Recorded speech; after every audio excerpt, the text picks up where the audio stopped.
Eis então uma história possível sobre Virgílio Ferreira e inconsciente. Temos um escritor que, ao longo dos seus romances, insiste ou reitera uma cena padrão, que é a de que tudo morre. E tudo vai, isto de romance para romance, este tudo morre vai sendo mais abrangente. Morrem não só os pais, mas morre também um pouco tudo à volta, até quase termos uma espécie de cenário de completo deserto. Não está lá ninguém, a não ser uma pequena série de personagens que tentam recomeçar, tentam pôr lá qualquer coisa. Começar.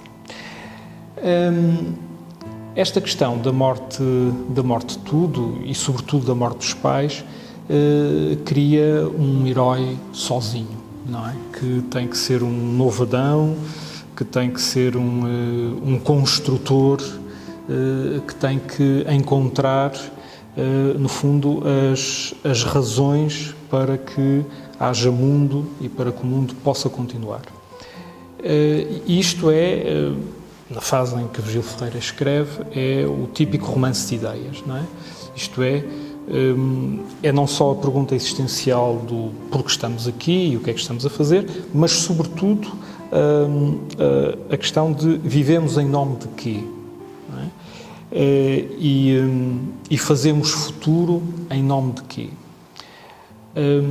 É óbvio que quando o romance vai, ou quando esta sucessão de romances vai gastando esta pergunta, que é sempre a mesma, basicamente, os romances vão como que indo buscar cenas mais, vamos dizer assim, realistas, mais biográficas, que compõem de uma forma mais visível, já não tão fantasmática, esta questão da morte, ou esta questão do deserto, do abandono, não é? E há um romance em que há uma conjugação, eu diria perfeita, de alguma maneira, entre esta dimensão que é espectral, de tudo morreu, e esta dimensão mais que se percebe, que se pressente, que é mais biográfica, de alguém que se sentiu numa situação de abandono, ou que foi abandonado, de alguma maneira. Porque o narrador de Virgílio Ferreira é sempre um narrador de primeira pessoa e, portanto, é fácil nós fazermos este salto, que pode estar errado, mas é fácil fazermos este salto daquele que escreve, daquele que narra em primeira pessoa, para a pessoa do próprio autor. Bom, e essa cena, esse romance é nítido nulo, em que há uma cena, que é o final do capítulo 13, em que os pais da criança partem, não é? E então a criança fica a ver a carroça afastar-se, a poeira no ar, a criança a acenar, a chamar, depois já não chama, só acena, depois a carroça desaparece no horizonte e fica apenas a poeira, depois a poeira assenta e ele está só. Okay. Ora, há um momento, como quase sempre há nestas coisas, há um momento em que alguém de fora vem dizer qualquer coisa que altera ou que pode mexer nesta cena que está a ser desenrolada ou que está a ser construída.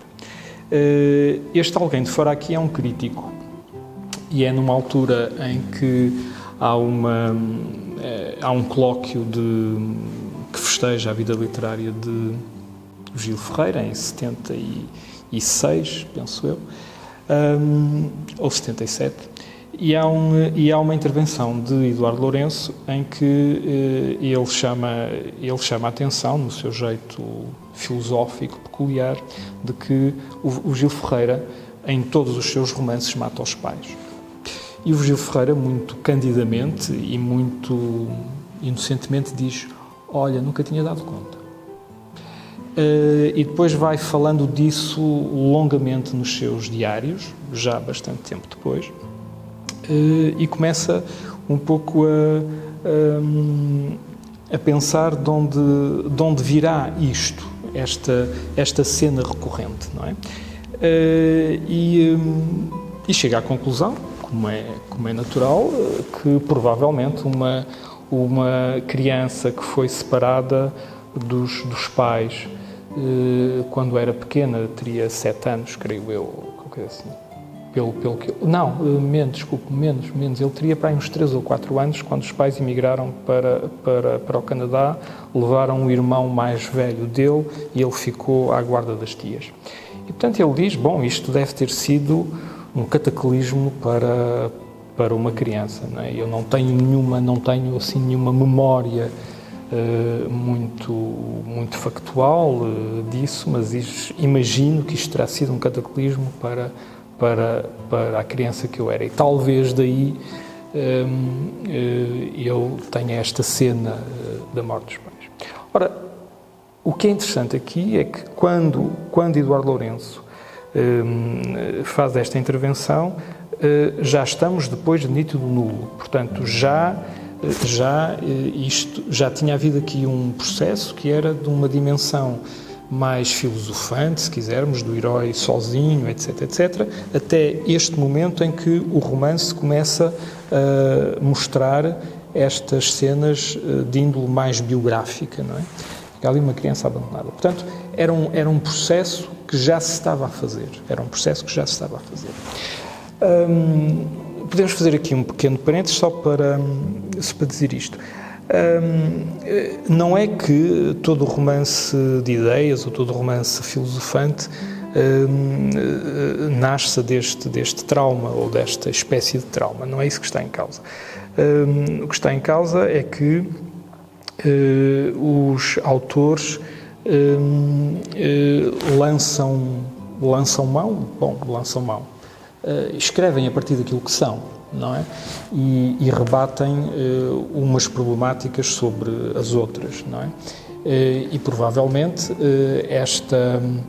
esta espécie de falta de confiança de base que haveria em Gil Ferreira o fez lançar-se decididamente para esse tipo de romance mais de ideias, não é? Ainda que seja possível fazer romance de ideias sem esta questão de base. Veja-se, bom, também não vou entrar nisso, mas veja-se, por exemplo, o que faz Camus, ou mesmo Sartre também nisso. Bom, então, avancemos. Eu disse que esta intervenção de Eduardo Lourenço mudou alguma coisa, porque a partir do momento em que Gil Ferreira tomou consciência disto, esta cena desapareceu dos seus romances. Há ainda um grande romance de síntese depois disto, que é Para Sempre, e depois de Para Sempre entramos numa outra situação parental, se quiser. O narrador deixa de ser fundamentalmente um filho que cresce e se torna adulto e que tem de decidir do que é o mundo e tem que tentar perceber qual é o seu lugar no mundo, e passa para ser um pai estabelecido que tem filhos, não é? E que assiste ao desenrolar da vida dos seus próprios filhos, não é? E que se confronta com isso, sem deixar de se confrontar ele próprio também com as mesmas questões metafísicas. Mas passou fundamentalmente de filho para pai. E o primeiro romance, é muito curioso, o primeiro romance depois de Para Sempre chama-se Até ao Fim, E é um romance todo construído em torno desta cena nuclear. Um pai que está numa capela a velar o corpo do filho morto, não é? E que reconstrói a vida do filho e o diálogo que foi tendo e que não teve, etc. Tudo isso.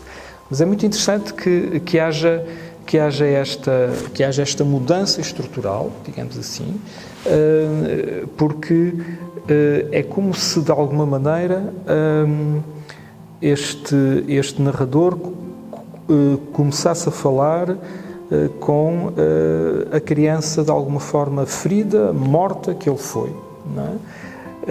E que, de alguma maneira, todos somos. Mas já lá vamos. Bom, isto vai seguindo depois em outros romances. Há cenas um pouco semelhantes a esta, isto é, há filhos que morrem, há este velar, este diálogo, esta interrogação. Há uma diferença, isto é só também mais um parênteses. Por acaso há uma diferença nos filhos dos romances de Virgílio Ferreira, que é uma diferença entre filhos masculinos e filhos femininos e filhas.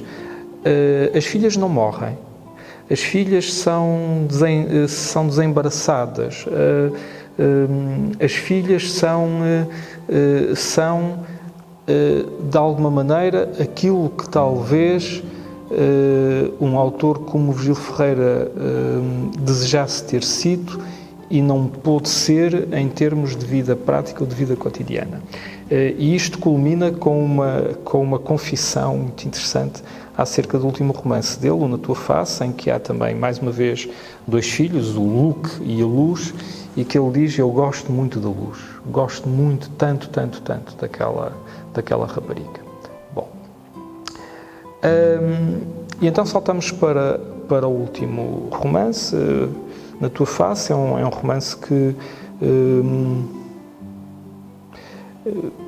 o Gil Ferreira escreve com uma grande dificuldade, por um lado, porque pensa que já não tem mais nada a dizer, sente-se um pouco em repetição ou suplementaridade, mas a partir de um certo momento ele cavalga o romance e diz que está a escrever uma coisa que é nova e que está a conseguir apanhar, de facto, o ar dos tempos. E nós falávamos um pouco de vez em quando por telefone e há 2 ou 3 telefonemas em que o Gil Ferreira está, de facto, entusiasmadíssimo e vai contando partes um pouco do romance e tem aquela coisa de dizer: estou a agarrá-lo, estou a conseguir. E depois, a partir de um certo momento, a questão que se lhe coloca é: como é que isto vai acabar? Como é que o romance vai terminar? Eu já tenho tudo, falta-me o fim do romance, ainda não consegui encontrar o fim do romance. E um dia liga todo entusiasmado a dizer: consegui encontrar o fim do romance. E então diz, e o fim do romance vai ser, o romance chama-se Na Tua Face, e o fim do romance vai ser isto. Há uma personagem feminina de quem o narrador se tinha enamorado em jovem e que depois vai embora, desaparece do romance e da intriga, e que agora regressa, passados muitos anos, portanto já idosa, regressa e traz um filho deficiente pela mão. E o narrador começa a olhar para a face dessa mulher envelhecida e lentamente essa face vai deixando ver aquilo que era a face da mulher em jovem. E à medida que isso se vai tornando visível, a mulher desaparece, um pouco assim na bruma do mar.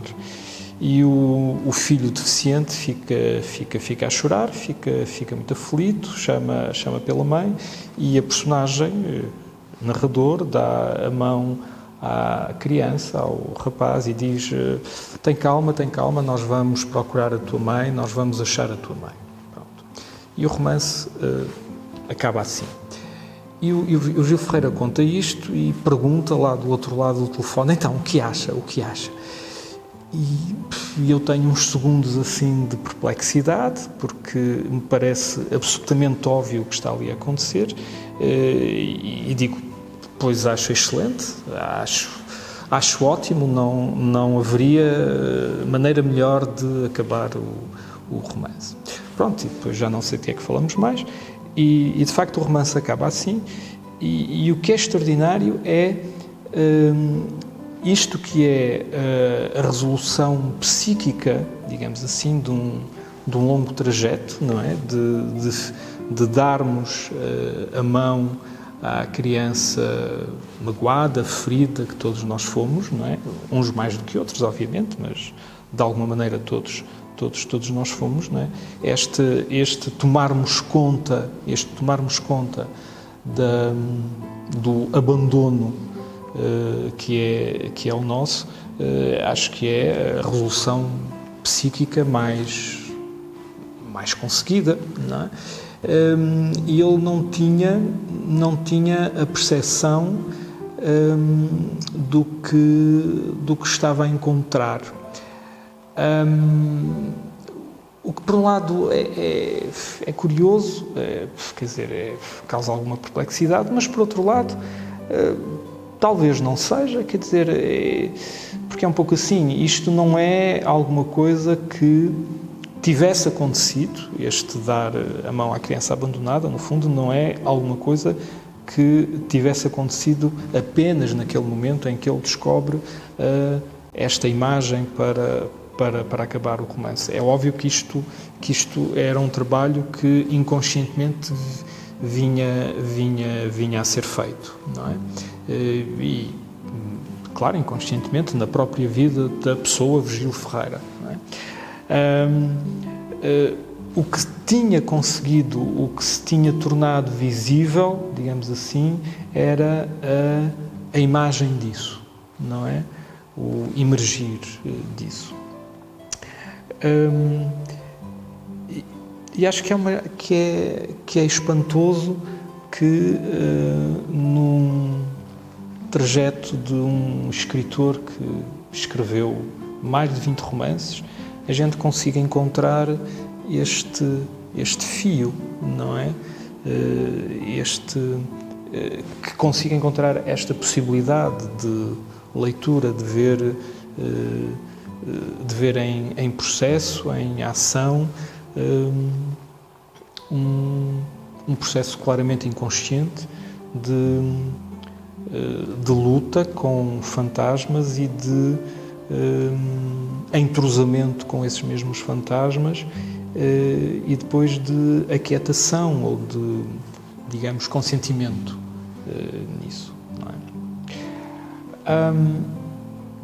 Agora gostava de fazer apenas duas ressalvas, porque sei já da minha prática que às vezes há alguma confusão acerca disto. Não é a qualidade, ou nem sequer é a existência de um trauma ou de um processo assim que torna um escritor grande escritor ou pequeno escritor. Não está aí a questão. E também não me parece que uma leitura que se faça, como aqui é possível fazer com alguma transparência, digamos, diga da qualidade desse escritor. Isto que eu disse, que 10 minutos, um quarto de hora, podia ser contado numa pequena autobiografia e estaria tudo bem, e não tinha que ser sequer um grande escritor. E também não me parece que esta imagem final seja uma imagem que possa surgir apenas na sequência de um grande trauma. O que me parece é que esta questão de consentirmos ou de tomarmos pela mão, até melhor do que isso, tomarmos pela mão o abandono que todos fomos, uns mais do que outros, de alguma maneira está presente em todas as nossas histórias biográficas, não é? Com, enfim, matizes diferentes, claro, mas está presente em todas as nossas histórias biográficas e passa necessariamente pelos mesmos lugares estruturais, que é um pouco abdicar de querermos ser completamente amados e abdicar de querermos ganhar ao mundo, de alguma maneira.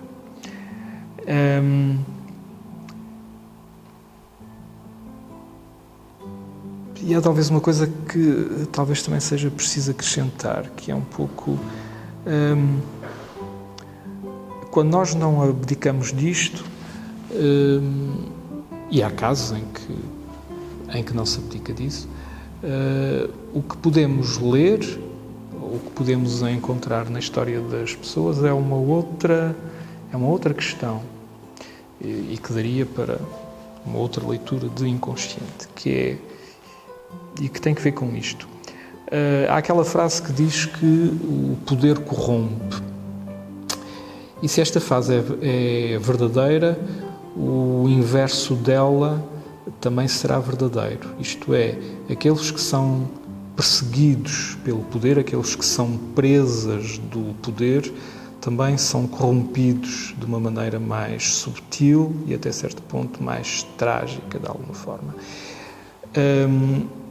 Nós somos, pelo facto de termos nascido aqui, nós somos